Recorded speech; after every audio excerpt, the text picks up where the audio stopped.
images are up there. You guys, medications, one doctor I was reading this morning said, medications don't fix anything. They just prop up the symptoms.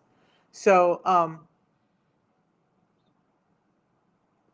so let's understand that. And there's some scary facts, like in what he was saying in 2014, 1.3 million people went to the ER for prescription related problems, adverse effects, and 124,000 people died from those same adverse reactions from these medications. So, why am I not an advocate for medications in most cases? Those are some of the reasons why.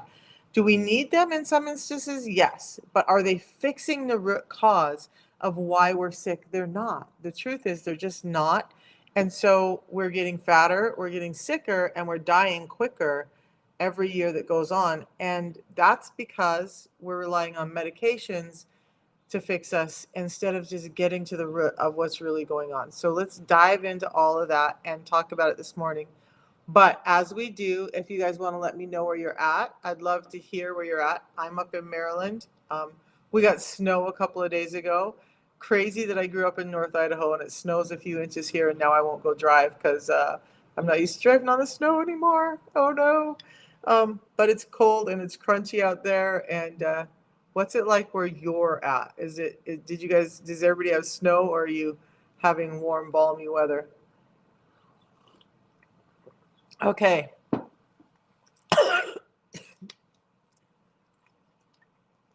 Good thing I have water here too.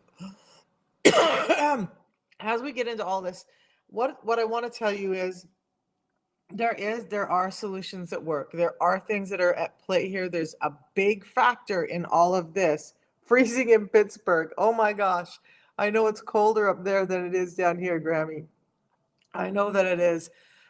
We've been so lucky down here in Maryland to have temperate weather since I moved here, but yeah, we have snow. So, look, you guys, insulin resistance causes an imbalance in your gut microbiome. It does a whole lot of things in the body, but let's talk about the gut microbiome today because I want you to understand why we're getting sick, why you can do keto and not see the same results as somebody else, why you can do paleo and not see the same results as somebody else, why all of these things are happening and you're just not getting the same results as other people, and you maybe are frustrated because of that. Trying to adjust things over here. So what's happening is our gut microbiome really rules our health. Those little microbes in our gut send messages out to our body as to how it's going to react. And when it gets to be in what we call a negative state, where microbiome that are causing inflammation can cause brain fog, anxiety, diabetes, heart problems, so many other issues. And it sounds like the list that's linked to insulin resistance, right? Because it pretty much is the same list, because insulin resistance can cause this negative gut microbiome, but inflammation in the gut can make you more prone to being insulin resistant. So what do? We have to nourish the gut. That's part of the reason that I love the system that I talk about, because it's not only helping reduce the blood sugars, reduce the A1C, reduce the lipids as you eat them, but it's helping rebalance your gut so that all of this can get better. Well, how do we get an imbalanced gut? Medications imbalance our gut. Surgeries and injuries and inflammation and environmental toxins and pesticides and all of that stuff start to imbalance our gut, and now we're sick. A lot of the autoimmune diseases they're finding have been linked to an imbalanced gut or inflammation in the gut. So when we look at all of the factors, in fact, all of this up here can also be linked to insulin resistance and inflammation in the gut. It's actually pretty simple. If those things are causing more inflammation and more dysbiosis in the gut, why is that what we're leaning into? Why is that what we're being given for our health? Because we're looking at sick care instead of health care. And I don't know about you guys, but I would rather invest in health care than in sick care. I don't want to do something that's going to make me sicker as time goes on. I want something that's going to make me feel healthier and that I'm not going to have to worry about all of that. In fact, I've gotten off of 13 different medications, 3 of them for pain and 10 of them for other health issues in the last 2.5 years by switching to health care over sick care. So we're going to get into that in just a minute, Kono. I promise. Let's talk about what insulin resistance is. I want it to make sense to you why this is what the remedy is or what I've used. So insulin resistance really happens when our food, we all know that our food is genetically modified. We all know that our food is manufactured. Even the stuff that we get on the grocery store when we shop the perimeter and all of that, it's no longer the same as it was. And I've noticed grocery stores have been kind of switching it up. So with that whole shop the perimeter thing doesn't work anymore because they've been throwing some of those manufactured stuff out there. So when we're eating too often and we're eating foods that convert into sugar too quickly or glucose too quickly in our system, it's causing an excess of insulin in our system. Long-term effects of that becomes insulin resistance, where the body has too much insulin and it just can't cope with it anymore. So insulin's not able to do its job. Well, insulin, number one, is a hormone, and one of its jobs is to carry energy to the cells of the body. But with insulin resistance, most of the cells start to get resistant to that insulin bringing energy in, so they start to shut down. We end up with brain fog, we end up with headaches, we end up with anxiety, we end up with joint pain, we end up with a number of things. So insulin resistance isn't a surplus of insulin. You have to have excess insulin to become resistant to it in most cases. So it is, you raise your insulin levels chronically, and then that chronic raising of insulin creates the resistance to it. So when anything is out of order in your body, when there's too much of anything, your body's going to start to shut down or react differently to it. So yes, it is. And this is coming from doctors like Fung and Bickman. And I was even reading from Will Bolsowitz, who does the fiber fueled book. So all of these doctors would agree on that. Yes, the receptors for insulin become less sensitive because there's too much insulin in the body. When the insulin is coming to the cells all the time, so let's look at it like one of my favorite analogies is if you lived in an apartment building and you had a little old lady come knock on the door and want to bring you something, cookies, whatever, you're going to open the door and be happy to see her, right? But, oh, Alex, you're so off base. Being overweight comes from being insulin resistant. Now, excess fat can cause more insulin resistance, but the first part starts with the body being resistant to insulin. So let's go over that. When the body has too much glucose, more than 1 teaspoon of sugar in the bloodstream, it's going to raise your insulin level. Again, that chronic raising of the insulin level creates this system where now that little old lady knocking on the door is in effect a gang of college kids running around doing pranks. And so the cells become like, I don't want to open my door anymore. They lock their doors, and insulin is not allowed in to carry the energy to the cells. Those cells are resistant. When the insulin can't get it in there, it's going to take it to other cells. And one of the cells that takes it is the fat cells, or the storage unit of the body. And that's where you start to gain weight. So that's what's happening with weight gain for most people. There are some people that that's not true, but the majority of us have this excess insulin. The cells are shutting down. It's storing that energy as fat for use for later. And now we're gaining weight and our insulin resistance is going up. So that's, no, I'm not confusing it. This is coming from metabolic scientists who I've spoken with personally about this stuff. So I think you need to go do some more. Fats do not raise insulin. Protein increases insulin, but only half as much as carbs do. So that's not true either. Hormones are, so I'm sorry, I'm not reading all his comments. Let's read all the comments for everybody who's over on Facebook. He's saying insulin resistance is due to being overweight. It's not, the things I'm saying are not true. Fat raises insulin, protein can raise insulin. Fats do not increase your insulin, only very minimally. So fats are not the problem.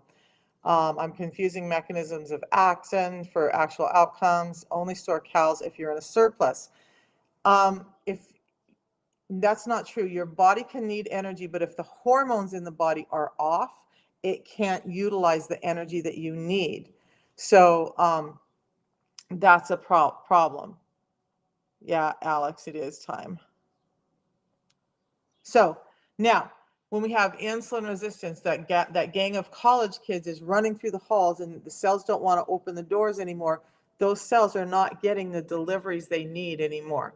So now the cells are just breaking down, but the stuff still has to go someplace. So it does go to the fat cells. That's where the fat is coming from. I'm a little off now. Um, so that's insulin resistance. That's why we start gaining weight. And that's where the problem begins. When some of the cells will take up too much insulin, like skin cells, you get skin tags, or melanocytes, where you get rings of dark skin around your neck, around your ankles, maybe if your shoes rub there, under your arms and your groin. Those are signs of insulin resistance. In fact, it's gotten to be so prevalent for me to look for those things that I was watching some videos, and it's never about judgment, it's just about realization. But I saw a beautiful young lady, and she was on one of the social media platforms, and she's dancing, and her boyfriend is there, and I can't remember what they're doing. She raises her arms, and she has these big black patches under her arms, and some other cues on her body would tell me that even at a young or 20 something year old age, she was already insulin resistant. There are cues that your body gives you about all of this. But the bottom line is that medications are not going to fix it. So how do we fix this thing? Sorry, guys, I got really off track. I normally don't let people do that to me, but I did this morning. So when we're having food that's turning into glucose, creating this whole problem, hey, Harsha, then we need to understand why our food is turning into glucose too quickly. So understanding that our foods have been genetically modified and that they're primarily manufactured, we can understand that we need to change that.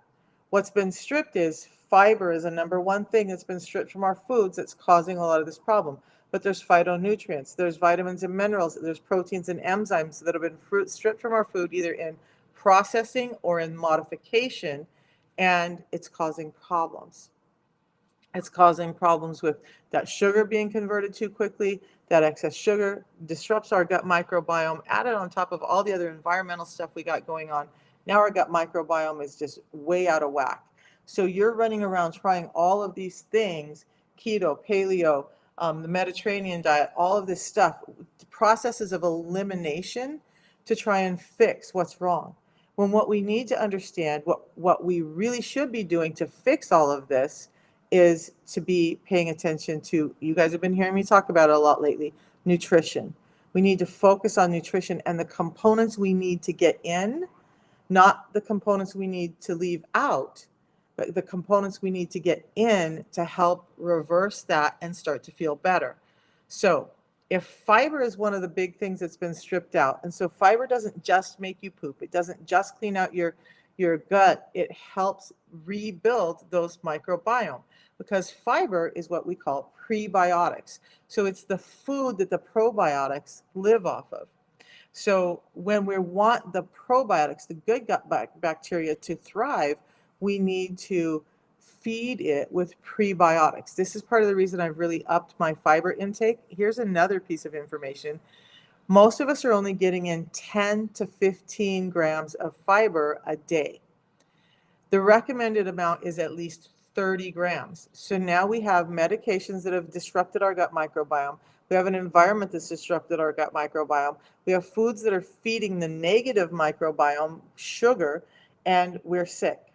So to reverse that, we need to make sure that we're feeding the good microbiome so that they can take the place in our gut that they're supposed to, and stop all of this inflammation and immune disease stuff that's happening because of an imbalanced gut. So fiber is the key. Yes, getting the sugar down is a great deal. Yes, doing all of these other measures that I talk about, fasting and all of that stuff, they're great components to it. But fiber really is the key to getting your gut microbiome back in order. So Kelly, fiber, and let's talk about that real quick. The fiber that I'm talking about, the fiber that I use that reversed my diabetes, got my eyesight reversed quite a bit, 10 years of damage, all of these things that I talk about that happened for me, reversed my blood pressure to where it's now 112 over 174 every day. instead of 180 over 150. It was this fiber. So I drink a tea in the morning. You see me drinking it now. It doesn't have to be in food. I try to get a good amount of fiber in my foods, but as I was writing my cookbook and I feel like there's a good amount of vegetables in there, then I realized that a lot of those, even though they appear to be great sources of fiber, are not giving me the amount of fiber I need. In fact, if we look at broccoli, you'd have to have almost a bushel of broccoli to get your daily allowance of fiber in a day. So I use a supplement to get my fiber in. And now it's important to understand there's different types of fiber. There's many different types of fiber, but let's break it down to two types: soluble and insoluble. Soluble will soak up water and it becomes like a gelatin mass. It thickens up really quickly. Okay. Insoluble doesn't soak up the water and it's formed from long strands of fiber, like in bananas and celery. So there's two different types. Now, the insoluble fibers do a really good job of cleaning you out. The soluble fibers do a really good job of encapsulating the sugars and stuff and helping slow down that delivery into your system. So it takes both types of fiber, both the long strands that make up this weave, and then the soluble fibers that make up the gel that plugs up that weave. Now you have a container that helps slow down the delivery of sugars into your system. That's key. Not only are they slowing down the sugars that are delivering to your system, but they're nourishing that gut microbiome as they go through, so that now you have a healthier stomach, you have a healthier colon, you have less acid reflux, you have less chance of things like IBS and Crohn's and those types of disorders that go along down in the gut. So fiber, a multi-source fiber, is key. What I'm talking about, you guys can get it in my profile link. So if you just go to my profile up here, tap on that, a white box will come up, tap on that again, and then when that comes up, the first option is the system. So tea in the morning, why? So somebody mentioned intermittent fasting earlier, and I want to talk about that. If you have insulin resistance and you are trying to get your metabolism back, intermittent fasting is key, okay? So intermittent fasting, we'll explain the mechanisms of that and why that works as well. So it's one of the tools I use is intermittent fasting. The other tools I use are this tea in the morning. Now this, during my intermittent fast, I'm in a fasted state. This does not break my fast. It helps me kick out my own ketones, so I'm not taking exogenous ketones. This is helping me produce my own ketones. Ketones are little messengers that tell your body to use fat for fuel. It's simple, okay? That's what ketones do. They tell your body to use fat for fuel. This is helping with that production. But it also has some components in it, like chlorogenic acids, that are one of the few components that can cross the blood-brain barrier. So now it's getting energy and news to the brain that the brain needs to function properly. So depression, anxiety goes down. It's been proven to help with things like Alzheimer's. The tea has antioxidant, anti-cancer properties. It has so many properties in it that are good for our heart, our brain, our gut. And so I drink this every morning. That's step one, okay? Now, when I do eat, which I won't eat today until I go have family dinner time, I will have a fiber before I eat. This has 7 different fibers, soluble and insoluble fibers that were scientifically designed to help reduce blood glucose levels. It actually has a 90-day money-back guarantee. The guarantee with this is that it's going to reduce your A1C, your blood glucose, and your lipids in those 90 days, or you get your money back. It's powerful. It's a very powerful tool. I've had cardiologist Dr. Ahmed on a couple of times. He's talked about it. He uses it himself. We have pharmacists, neurologists, endocrinologists, and oncologists who are all using the system now because they've tried it themselves and it worked for them in all the things that I'm talking about. And even the pharmacist was like, he would rather people do this than the pills. Because again, pills are masking symptoms. They're propping you up. Like if you have a broken leg and you don't get that leg set and put in a cast, but you just use a crutch, your leg is still broken and you're still not going to be able to walk on it. So when we're looking at fiber, Fiber is like resetting that leg and putting a cast on it, letting it heal so that it can function again. Medications are the crutch that's being used on a leg that's not reset. So it's not fixing the leg. It's just helping you walk while the leg is broken. Okay. So I hope that makes sense. So fiber really is the key. So what I do is a tea in the morning and a pre-meal drink, which is this fibers, phytonutrients, phytosterols, vitamins and minerals before I eat anything, 10 minutes before I eat anything. Now what happens when I drink that and look, it's this simple. It's this that I mix in some water and I drink down 10 minutes before I eat. I don't have to think about eating a bushel of broccoli. I don't have to think about, do I have all of the right things to get the amount of 30 grams of fiber in today's world. I just know that 2 of these are giving me a good chance to hit that mark, and they're slowing down the sugars in my system and healing my gut microbiome along the way. That's what I do, and you just find it in my profile option. By the way, you get not only get the 90-day money back guarantee, you get a low price guarantee, you get my coaching, and you get a quality guarantee. It's standardized. A lot of supplements out there are not standardized, and that's important. This is standardized to have the components in it that we're saying that it has in it. If it doesn't ever go out to market. So that's really important for us. It's completely a science-based company that is helping people overcome diabetes, and all of these things that are related to insulin resistance fall in line when you get the insulin resistance in line. So fiber really is the key. So if you're going to the bathroom too much from green tea, your gut microbiome is just really out of whack. Okay. So there's that. My credentials, I get asked this all the time. I am a woman who got super sick. I had almost everything on this list up here. I was going to doctors who could not fix it, who just were struggling. I worked for one doctor. We were friends for years. We're still friends. We just don't talk as much anymore because we're on opposite sides of the nation with opposite lives. But after 13 different medications and working with multiple doctors to try and get my symptoms under order, to try and save my life from all of these devastating things that really I feel like was going to take my life before I was 70, I found this system. I started it for my diabetes and hopefully some weight loss. I lost 50 pounds. I reversed my diabetes. I reversed my blood pressure. And that's who I am.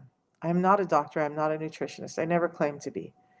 But I've learned along the way what's worked, and I've studied. I have books. If I could show you my desk, there are so many books on my desk that I'm constantly reading from doctors about all of this stuff to learn why insulin resistance, why addressing that helped my eyesight, helped my hair grow back in, helped my teeth stop bleeding, took the dark neck rings away, took the skin tags away, took my blood pressure down from 180 over 150 to 112 over 74 with no medications, stopped my joint degeneration, helped my IBS, helped my thyroidism, hypothyroidism, all of that stuff. That's my credentials.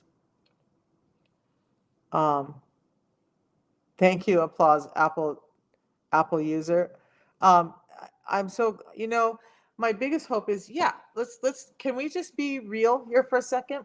Yes, I'm here and I'm promoting a product. I'm promoting the product because it helps. It saved my life. Okay.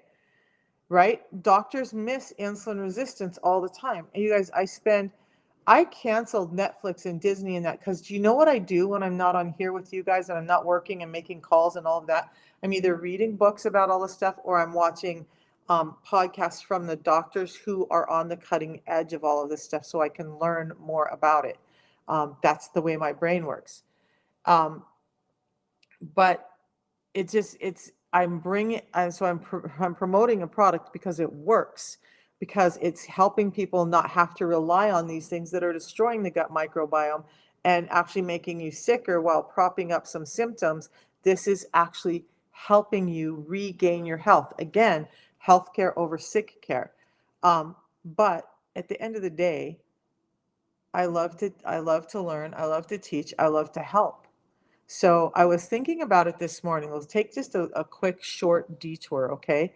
because people will come at me, and I gave it a lot of thought as I'm doing my meditations and stuff this morning, and say, oh, just another product to sell, or just somebody selling something.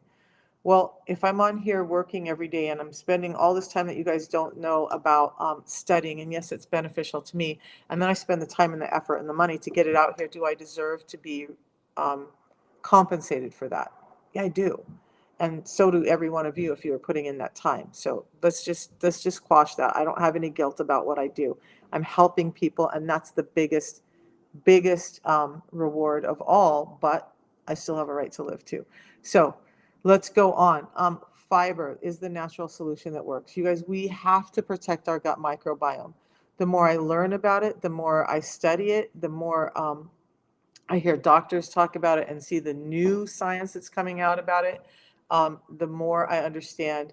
For me, I've had multiple surgeries. You guys, I've had like 20 broken bones. I have over 130 inches of scarring across my body from surgeries and injuries and whatnot. And then, not even added into all the years that I ate junk food and did all the stuff, my gut microbiome got really bad. So what happens when you need to understand with your gut microbiome, when you destroy those good bacteria and the negative bacteria start to take over, you have a hard time replacing those good bacteria. So I am adding some probiotics into my system now to help boost the good bacteria. But the more I do this, the more I've been doing this pre-meal drink with fibers in it before every meal, my uncontrolled IBS is almost gone. My blood pressure is better. I have a knee that was supposed to be replaced in 2022 that no longer needs to be replaced because inflammation and a negative gut microbiome aren't riddling my body. So I've had 2 hips replaced and 1 knee. The other knee was supposed to be replaced in 2022, and it's not even close to needing to be replaced now because I focused on nourishing my body instead of fixing or just masking symptoms. And Alan, this is not the place for that. Okay, so um, let's understand that. Focus on nourishing your body. Please focus on nourishing your body. All the medications, and I'm going to tell you this story. I've told it multiple times, but it's one of the most impactful things that I saw when I was working in medical clinics.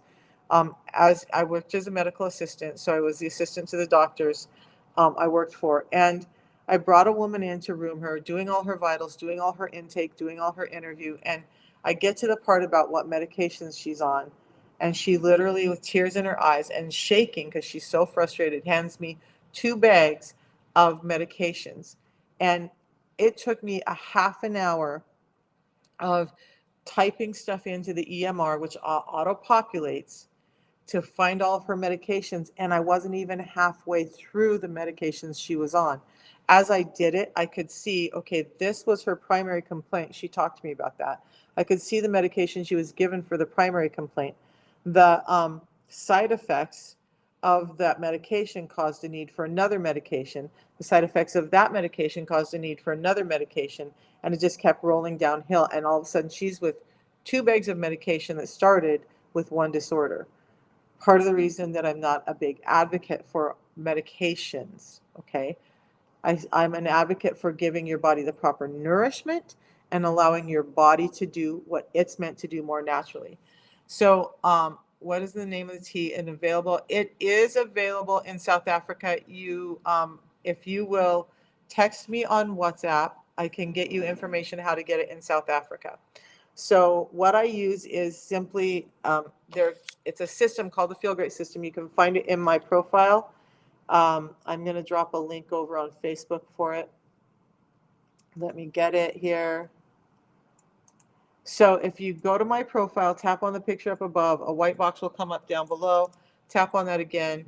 Right below the red lights, you're going to see a link. Click on that link in the system. You can get it there. Now, guys, don't go on Amazon, eBay, Walmart, and order it. Those guys are not authorized. They're getting pirated product. They're getting expired product. And most people that I've talked to spent $100 more than they needed to for 1 month's supply. Why do that to yourself? You don't get coaching. You don't get any of the guarantees when you buy on Amazon Walmart, eBay, any of those places, okay? So if you use the link, you get connected to me, to the company. Now you get all the guarantees and you get access to ask me questions and have help along the way whenever you need it.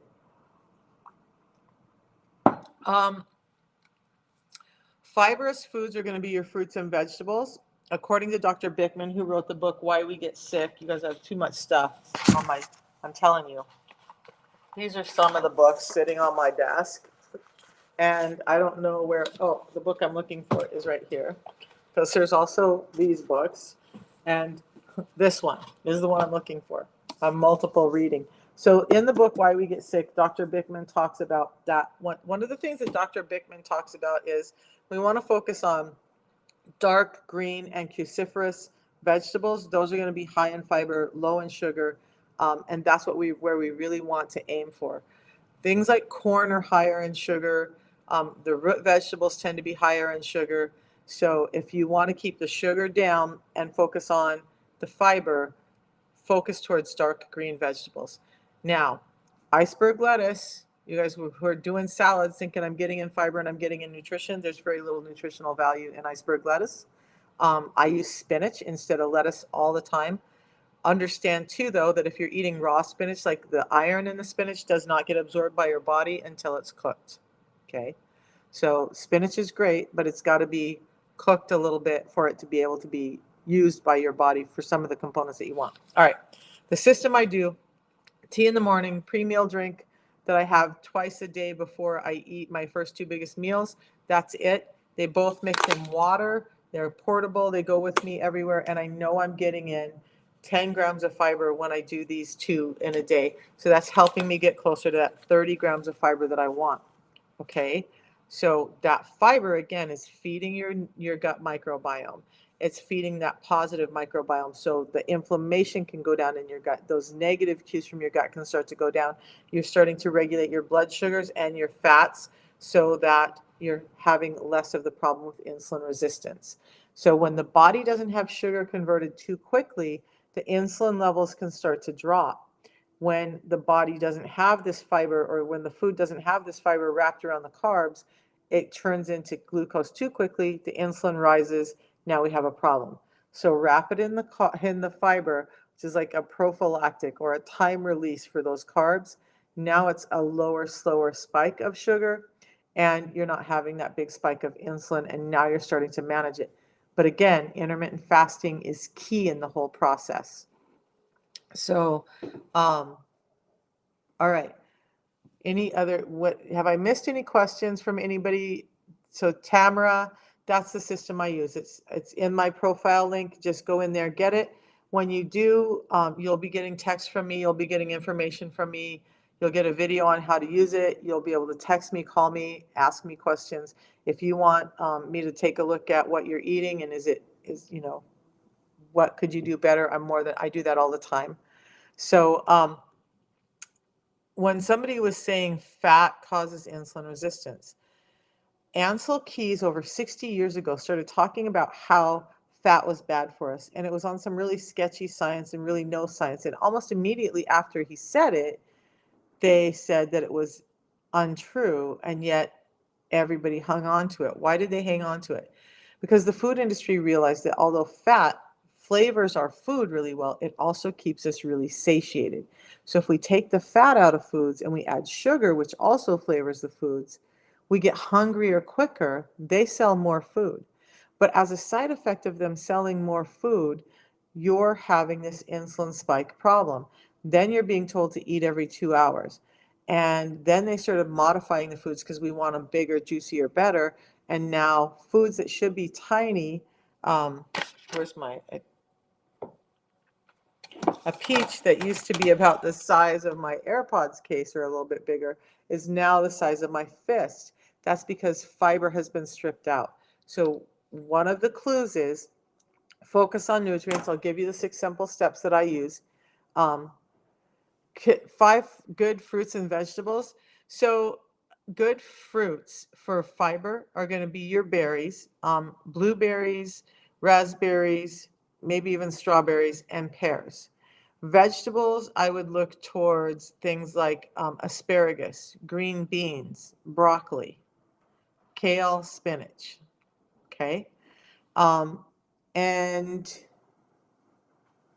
I hope that helps. So those are the things, and so the people who buy the system and are on subscription with me, guys, I finally finished up the book last night. Got all the little stuff that I forgot had to be done.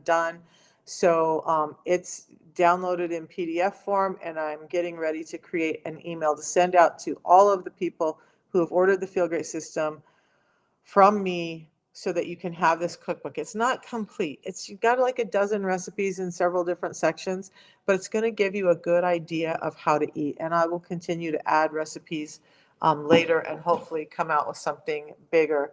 But it's going to give you an idea of how I eat. So the principles for how I eat and what you should be eating if you want to combat your insulin resistance. Again, these principles come from Dr. Bickman, not just somebody along the way. So we want to get in fiber first. Again, that's going to help slow down those sugars in your system. Fiber before you eat, every time you eat. The reason I do this fiber 10 minutes before is because it allows it time to gel up. Now my stomach is starting to feel a little full. My stomach is coated.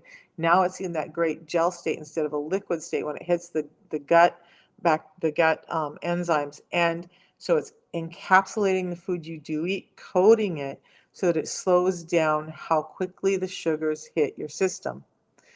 So fiber first before you eat, every time you eat. If you want to sit down and eat a bushel of broccoli before you eat, do that. But then you want to prioritize on protein. So when somebody was talking about proteins and fats making us fat earlier, I was just dying inside laughing because, wow. Proteins actually spike your insulin a little bit. Yes, they do. But they spike it about half as much as the fruits, vegetables, and carbohydrates are going to do. The key with protein is that it has so many other blocks that your body needs to build from, and your hormones are proteins, so it needs that nourishment in producing hormones, thyroid, insulin, which is a hormone when we need it in proper doses, and your sex hormones. So we need protein, not just for our muscles, but for a number of other actions in our body. Prioritize protein. Most of us are not getting in near enough protein. A lot of people that I talk to are like, well, I'm not losing weight, and I go over their diet. They're getting in maybe 30 grams of protein in a day, and that's not enough. When you're not getting in enough protein, it's not just calories. When you're not getting in enough protein, your body says that it's starving, and so it's going to start to hold on to fat. So the calories we're going to take off the table. Dr. Bickman talks about this. A number of doctors have talked about it. Yes, you shouldn't be taking in 5,000 calories a day. But what I want people to do is pay attention to the nutrient count more than the calorie count. Calorie counting is so flawed because it's regulated by insulin, not insulin, hormones, not just energy expenditure. So once mixed, how long can you keep the tea? Do you have to drink it all? I drink, you should drink one of these teas every day. I've been, don't know why I have this frog in my throat today. I mixed this tea up at 7. I probably will finish it by the time this live is done. That's a couple hours. I have mixed my tea up, not finished it because I drink more than one tea a day, put it in the fridge and had it the next day. Okay. It's not like the tea part, it's not like you have to drink it right away. You can savor it, you can enjoy it, you can take your time with it. The pre-meal drink you have to drink right away because it's going to get too thick. Okay. So that you have to drink right away, and you want to drink it right away and all at once so that it does the job for the sugar reduction and insulin reduction in your system. Let's talk about that too. This particular fiber, not the Metamucil, Benefiber, all that stuff, but this particular fiber had a scientific study done on it. Because of the 7 different soluble and insoluble fibers in here, it reduces a blood sugar spike by 20% with 1 packet and an insulin spike by 13%. If you have 2 packets before a meal, because maybe you're having extra carbs, it reduces your blood sugar spike by 28% and it reduces that insulin spike by 27%. That's how powerful it is. Those are huge numbers in actuality, guys. The tea actually also, back to the tea that I'm drinking in the morning, those medications that people are taking for weight loss, for satiety, all of that, that they're having problems with their gallbladder, they're having problems with their pancreas, they're having problems with their thyroid after taking those medications. This naturally supports your body and having some of the same actions. So it makes your gut feel a little bit full. It makes your brain shut down those hunger hormones. So now you're not hungry. Your satiety level is up. So drinking this in the morning helps you stay full longer, but it's also giving you energy. That's why I love the system. It's natural food-based products that are allowing you to heal and do what you need to do more naturally. So I keep getting off track, you guys. I'm going to apologize. Fiber first, prioritize protein. Let's get through the 6, and then I'll go back to explaining them because I'm getting off track today. Fiber first, prioritize protein. Then fill with fats. Fats do not make you fat. There's so much science about that now, but there's specific fats, and we're going to come back to those, that you need to pay attention to, and fats you've got to get rid of. Then you want to limit your carbs. I didn't say you can't have them. Limit them and make sure you're getting in good carbs. So Brian, thank you, Brian. I wish I had my bell. I got to find it. So Brian is using the system. He's down 40 pounds. His blood sugar levels are back to normal, and his blood pressure is down to 124/85. What were your numbers before, Brian? So what was your blood pressure before? What were your blood sugar levels before? So in 3 months, Brian has done this with the system. You guys, it's so powerful. And again, it's nourishing your body. I want everybody to focus on nourishment. The tea is a highly purified form and concentrated form of yerba mate tea. So if you guys, there's way more than just the link to purchase on my link up here. There's a WhatsApp number. If you have questions and you want to talk to me, absolutely text me and talk to me. If you want to go to my website where the nutritional panels are, go there, read more about both of the products, do your research, do whatever you need to do. But all of that information is on that link that comes up when you go to my profile and press on the link. Lots of information there. So what can you do for hypertension? Let me finish these 6 simple tips. Then I'm going to talk about hypertension. Give me 1 minute. So we did fiber, we did protein, we did fats, we did limit your carbs. The next step is intermittent fasting. And that's key. We'll talk about that later. If anybody needs to understand better why intermittent fasting is so key to insulin resistance and getting insulin sensitive, and then move your body. Some weight bearing exercise, go for a walk, do something with your body besides sit in front of a computer, sit on the couch and scroll. We have become so sedentary that it's increasing the insulin resistance. We've got to move. 25 to 30% of our body tissue that's insulin sensitive is our muscle tissue. Move it so it can use the insulin and make you more sensitive. Okay. So those are the 6 simple tips. I'll go back over any one of those if anybody needs me to go over them, but I want to answer the hypertension thing right now. Nini, thank you for that question. So look, my hypertension was at 180/150 at some point during every day. The best reading we could get at the doctor's office was 150/110. We cycled through medications. It wasn't coming down. My doctor was terrified. I had gotten to the point where my right arm was starting to go numb. That, by the way, means my heart issues are getting worse. We had all of these problems. A couple of nights a week, I would wake up and the systolic number would jump up to like 220, 260. If you guys don't know, that's like I should not be upright. And doctors even asked me that. When I went into the ER a couple of times, they were like, there's no way your blood pressure is that high. They read my blood pressure and they're like, oh, dang. And they would rush me back. And then there was really nothing that got done. So hypertension, I'll try and make it quick. I've done in-depth videos on it. I will try to redo that series of videos more recently. But look, insulin resistance is causing a number of issues in your body that's increasing your blood pressure. Doctors say that 95% of hypertension comes from insulin resistance. So we're going to talk about addressing the insulin resistance so that your blood pressure can come down. One way it does it is one of the cells that I call drama queens that love to take up the excess insulin when the rest of the body won't is the endothelium, the inner wall of your cells, your blood vessels. And when that endothelium takes those in, that lining starts to get thicker. So on the inside of your blood vessels, when that lining gets thicker, it's narrowing down the space for blood to flow through. So if you think about the volume of a fire hose, now you're constricting it and you're trying to push that same volume through the size of a garden hose. So your blood pressure is going up, right? Now your kidneys can't utilize aldosterone properly with insulin resistance, meaning they can't get rid of salts like they're supposed to. So you're retaining salt.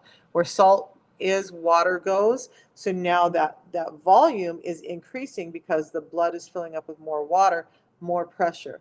Your vessels can't relax. Nitric oxide isn't being taken up. So now when you need the vessels to relax and open up so that pressure can come through, they're unable to do it. So now they're thicker, they're more stiff, and there's way more pressure. And then the insulin resistance is rising your cortisol levels a little bit. So the cortisol is what puts you in fight or flight. So now your heart's pumping a little quicker, hoping to get blood flow to your body so you're ready for danger, but you're not in danger. You just have insulin resistance. But now blood vessels are thicker, can't open up, more water. Now you're adding more pumping pressure behind it. Your hypertension is going up. The last way that happens is it changes the reaction of your LDL. There's actually two types of LDL, type A and type B. Type A is buoyant, big buoyant type LDL, and type B is a small, dense type of LDL. So I always say, think about like a beach ball bouncing along the top of the water. So if you stood on a bridge and dropped beach balls into a river, they're just going to kind of bounce along and go along the river, and you're going to find them way down the river. If you drop a golf ball, it might float a little bit depending on how quickly the river is moving, but they're going to start to sink, and you're going to start to see this dam of golf balls be in the bottom of the river. That's what type B LDL is doing. Insulin, excess insulin, is cueing your body to produce more type B LDL than type A LDL. There's a calculation. If you want to know the calculation, I can give that to you in a little bit. But the calculation will tell you your risk for this type of heart disease and your risk for insulin resistance. So by getting insulin resistance under control, all of those 5 actions start to turn around and your blood pressure starts to normalize. I'm not on any medications, haven't taken medications in 2.5 years, and my blood pressure is 112/74 every day. It all starts at the plate. Yep. 181/96. Your blood sugar was in the 230s. Nice. And it's 160 on a 12-hour fast. So you guys, fasting, can we talk about fasting a little bit? Because there's a big misnomer out there that fasting, and Dr. Jones and I talked a little bit about it last night. There's a big misnomer or misunderstanding that fasting is about calorie reduction. And it's not that. What we're trying to do is allow this insulin level to come down so that it's not running the show anymore. Because there is an opposite side. You guys, everything in life, there's like a yin yang, a light dark. There's opposites to everything that we have, right? So the opposite to insulin, which is a saver in our body, is glucagon, which is a spender. So insulin is anabolic, wants things to grow. Glucagon is catabolic, wants to eat things up. Well, when we're in a constant growth state, we can't lose weight. We're not getting rid of junk cells. We're not getting rid of all of that. Fasting just allows the insulin level to come down so that glucagon can come out and start utilizing those junk cells and those fat cells for energy so that we're not running on sugar for energy all the time. We can start to run on fat for energy some of the time. So that's metabolic flexibility. But you don't get there when you're constantly eating. And it takes 8 to 10 hours, sometimes 12 if you're insulin resistant bad enough, for that insulin level to come down. Now, after 8 hours, say, of not eating, and you finally get that insulin level down, it takes about 2 hours for glucagon to come out. Now, when glucagon is out, it's going to kind of scope around and be like, oh, wait, where's insulin? Is insulin coming around? When insulin's not coming back, glucagon's going to start sending signals out. Your human growth hormone, which means natural muscle development, is happening. Your ketones, which means you're being cued to use fat for fuel, are going up. Those two things are going up. Your gut is resetting, and that microbiome that I've been talking about all morning starts to get a little bit healthier as we clean it out. All of those things are happening at about hour 12.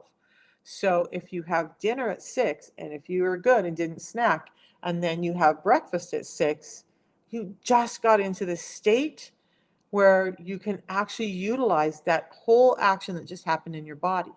So why we do a 16-8 fast is so that when we get to that hour 12, the gut's resetting and cleaning up. HGH is coming out. Ketones are coming out. All of that's happening. Now we're giving it a couple of more hours for those things to actually have some action in your body and start to change your metabolic health for the positive. So intermittent fasting is key, and it does start with the plate. But like Dr. Bolsowitz was talking in the book that I was reading this morning, we don't want to, let's stop doing the, although like refined sugars, I try to keep those out. Let's stop doing the take things away to fix something and start understanding that it's adding things in that are going to help us. So adding things in that have been stripped out is what's going to help us get better. That means we've got to get in fiber.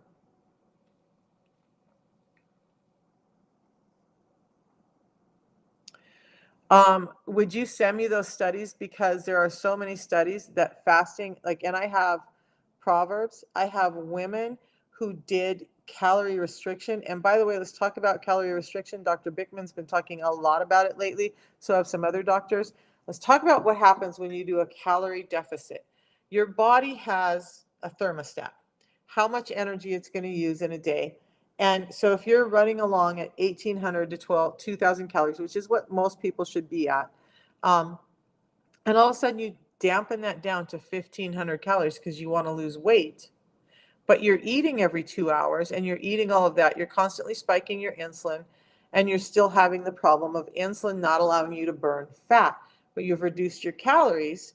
So you may see some initial weight loss, but what's going to happen within a few weeks, 3 to 4 weeks, is that your metabolism is going to downregulate. Now your body says, oh, this person's not getting in enough energy for me to function, so I need to start shutting things down so that we're not using as much energy. Now your metabolism has downregulated with a calorie deficit.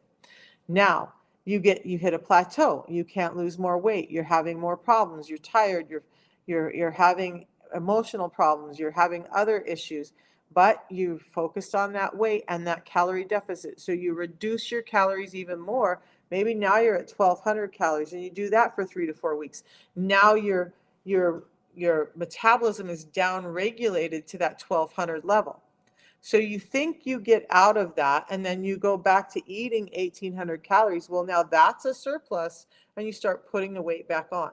So instead of focusing on calories, what I'm going to encourage you to do is focus on nutrients.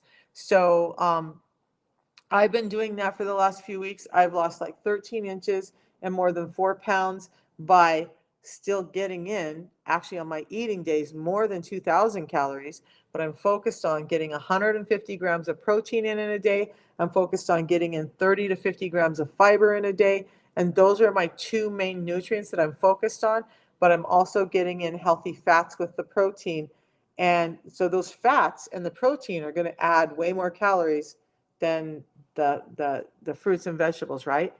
But it's helping. So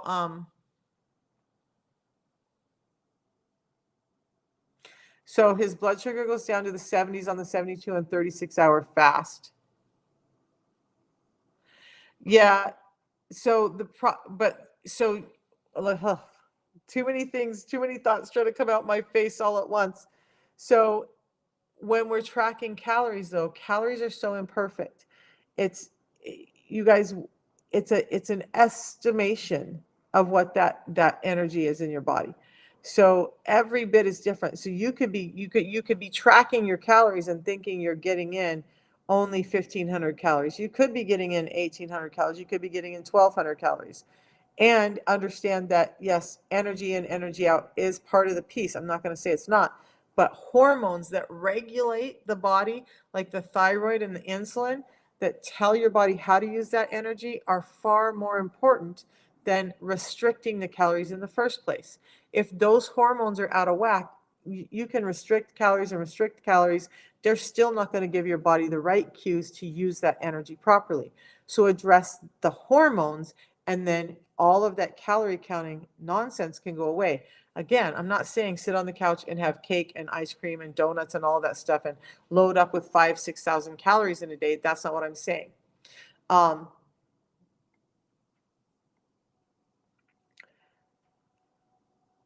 and there are studies. So insulin resistance causes weight gain. Dr. Fung has a clinic in Toronto where fasting is his primary method of helping insulin resistance, and he's reversed diabetes and helped people lose weight. So again, I would rethink that and understand that more studies are coming out. There have not been a lot of studies done on fasting, unfortunately. And why? Why? Because big food and big pharma control most of those studies. Why would they ever do a study on fasting and pay the thousands of dollars, tens of thousands, hundreds of thousands of dollars to do those studies when what we're doing is having them you eat less food and get off medications? Think about that for a second too.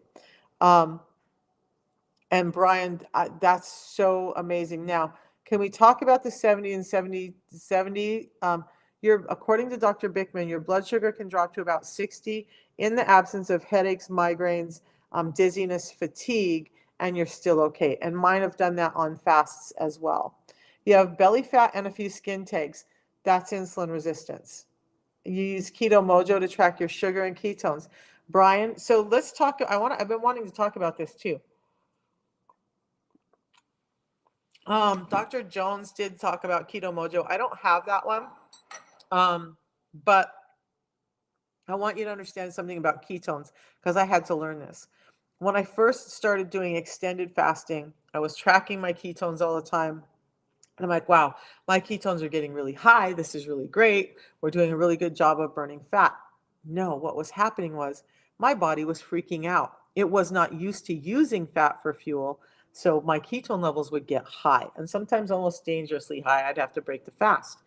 As I've been doing intermittent fasting, as I've been doing a few longer fasts, and I'm only doing 2 to 3 day fasts now, um, my ketone levels have normalized. So what's happened is, am I putting out less ketones? Probably not. My body's just getting better at using the ketones I put out. So they're not running around rampant in my bloodstream. They're actually getting utilized because my body's like, oh, ketones. I know what to do with these. When at the beginning, my body was like, oh, ketones. I don't know what to do. So they're going to just stay here because I don't know what to do with them.